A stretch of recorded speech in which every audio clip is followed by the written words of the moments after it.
Shalom jemaat Tuhan, pembacaan firman Tuhan hari ini sampai di Lukas pasal 4. Ada satu kisah yang menarik di pasal 4 ini. Setelah Tuhan Yesus meninggalkan rumah ibadat, dia menuju ke rumah Simon Petrus. Saat itu ibu mertua Petrus mengalami demam yang tinggi dan keluarganya memohon kepada Tuhan Yesus untuk menolongnya.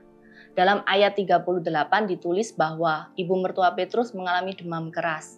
Pada masa itu, dunia medis belum canggih seperti saat ini, sehingga penyakit demam bisa saja menjadi penyakit yang berbahaya dan bahkan mungkin mematikan. Sekarang mari kita baca bagaimana Yesus menyembuhkan mertua Petrus dan apa yang kemudian dilakukan ibu mertua Petrus. Dalam Lukas 4 ayat 39 dikatakan bahwa, maka ia, Tuhan, berdiri di sisi perempuan itu, lalu menghardik demam itu, dan penyakit itu pun meninggalkan dia. Perempuan itu segera bangun dan melayani mereka. Dari kisah ini kita bisa melihat bahwa setelah mengalami mujizat kesembuhan, ibu mertua Petrus memiliki respon hati yang benar, yaitu segera bangun dan melayani Tuhan Yesus.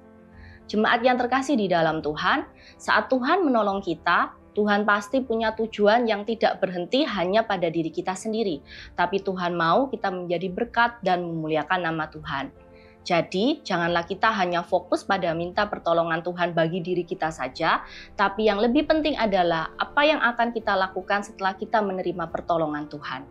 Lebih dari itu, sudah seharusnya kita tidak menunda untuk segera melayani Tuhan, meski pertolongan yang kita nantikan belum datang, atau bentuk pertolongan Tuhan ternyata tak seperti yang kita harapkan. Untuk itu jemaat yang terkasih dalam Tuhan, apapun kondisi kita saat ini, baik itu susah, sedih, kecewa, ataupun sakit, teruslah setia dan bersemangat melayani Tuhan.